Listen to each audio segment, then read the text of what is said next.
Halo semua, kembali lagi dengan aku di channel Ruang Intelijensi.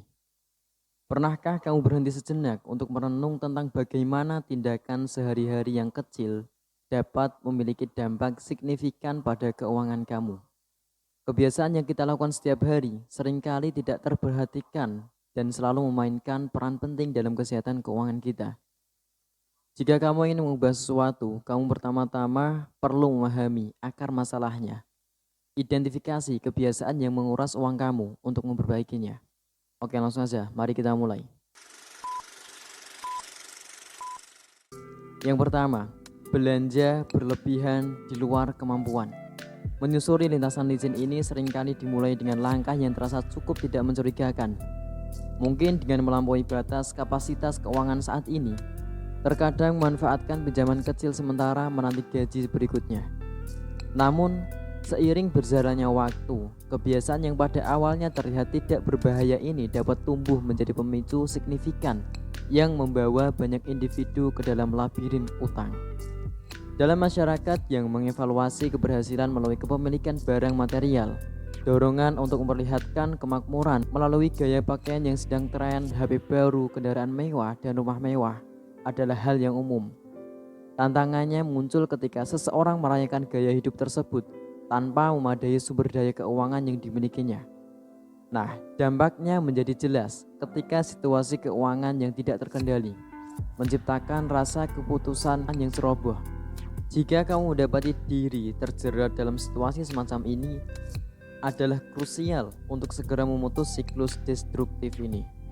Menarik, bagaimana fokus kita sering tertuju pada kesenangan seketika sementara mengabaikan konsekuensi yang mungkin timbul di masa mendatang.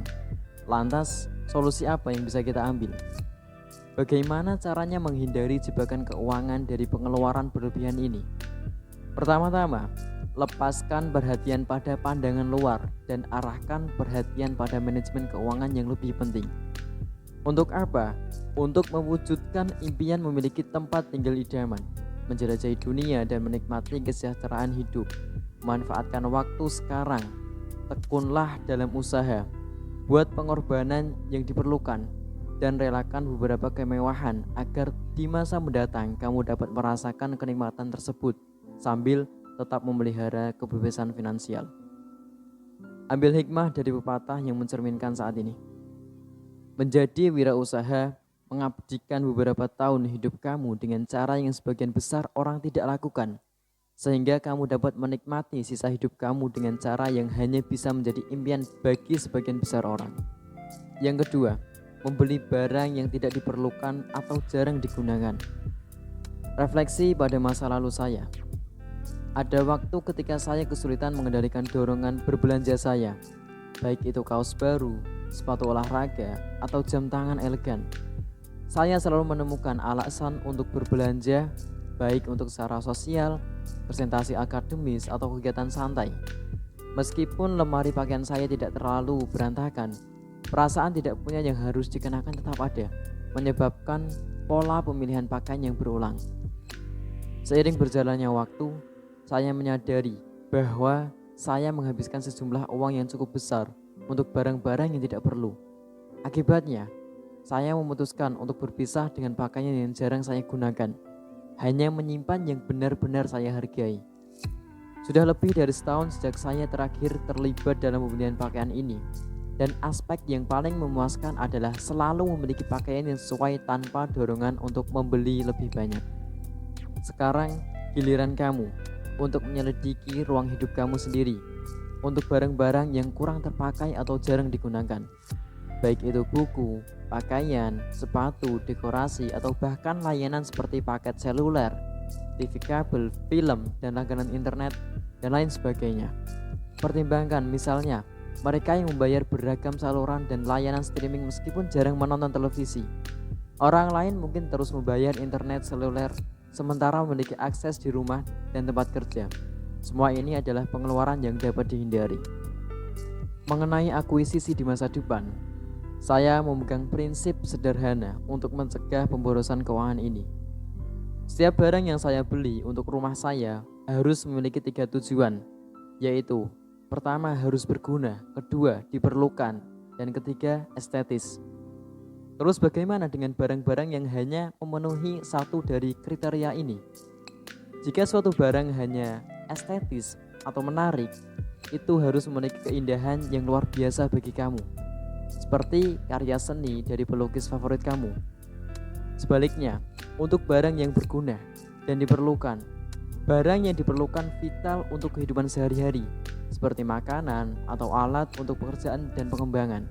Misalnya, kamu seorang fotografer profesional memerlukan kamera berkualitas tinggi, sementara seorang hobi yang sesekali bisa puas dengan kamera ponsel mengingat kemampuannya yang mengesankan. Terakhir, barang-barang yang dianggap berguna juga harus sejalan dengan yang diperlukan.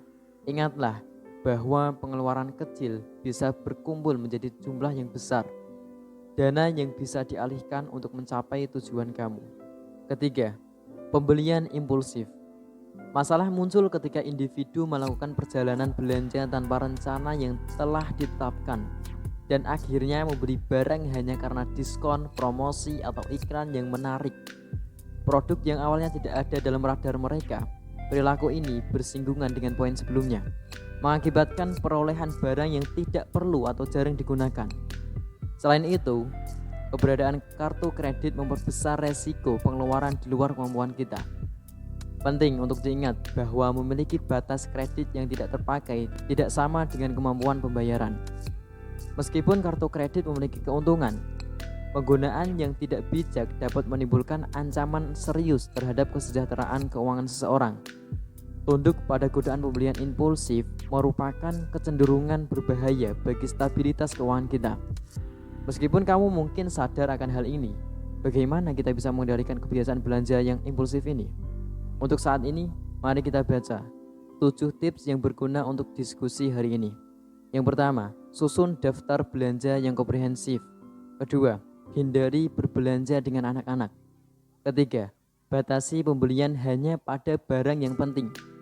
Keempat, makan sebelum memasuki area belanja. Kelima, catat setiap transaksi dengan cermat. Keenam, bersabarlah, pertimbangkan pembelian dengan seksama. Dan terakhir, hindari pembelian berbasis kredit saat mendekati batas kartu. Oke, tentu saja saran-saran ini tidak mencakup semua metode yang mungkin untuk mengatasi kecenderungan belanja yang impulsif. Sebagai contoh, beberapa orang menganjurkan praktik mengulang mantra, "Saya tidak butuh ini," secara sadar saat memasuki toko. Namun, strategi paling efektif tetaplah menghindari kunjungan ke toko tanpa rencana, kecuali jika ada pembelian tertentu yang telah dipertimbangkan sebelumnya. Lakukan ini secara konsisten, terbukti berhasil. Kemudian yang terakhir, kebiasaan yang membuat orang miskin, yaitu tidak menabung, atau kata lain, tidak memiliki kebiasaan menabung. Sekarang mari kita masuk ke kebiasaan keempat, absennya tabungan, atau lebih tepatnya kurangnya rutinitas menabung.